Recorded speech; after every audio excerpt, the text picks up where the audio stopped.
अभिवादन यात्रा का पहला चरण पूरा हो चुका है। हमारी अभिवादन यात्रा करीब 10 से 12 घंटे लेट हो गई। भगवानगढ़ जहां हमें शाम 7 बजे पहुंचना था, वहां 5:30 बज गए।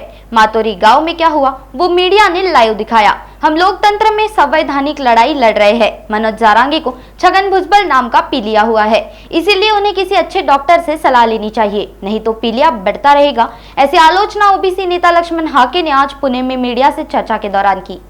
लक्ष्मण हाकेंची अभिवादन यात्रा स्थगित करण्यात आलेली नाही। आमचा पहिला टप्पा होता तो आम्ही टप्पा पूर्ण केलेला आहे। चौंडी हे तीर्थक्षेत्र आम्ही पश्चिम महाराष्ट्रामधल्या ऊर्जा स्थळांना भेटी देणार आहोत, त्यावेळी हे कव्हर करणार आहोत, कारण आम्ही जवळजवळ 10 ते 12 तास लेट आमची अभिवादन यात्रा झाली।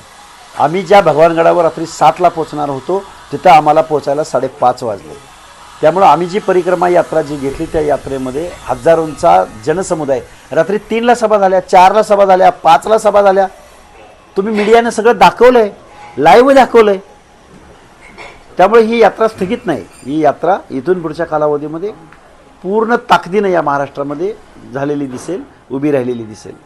लक्ष्मण हाके 368 किलोमीटर अंतरावरून सांगोल्यावरून वडीगुद्रीला अंबडकडे गेले होते।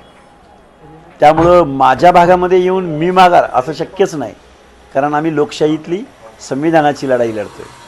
त्यामुळे आम्ही कुणाला घाबरत नाही। जारांगेंना छगनरावजी भुजबळ नावाचा किंवा छगनरावजी भुजबळ यांच्या नावाची कावीळ झाली, त्यामुळे त्यांना कुठलंही चित्र फक्त छगनराव भुजबळांचं दिसतं।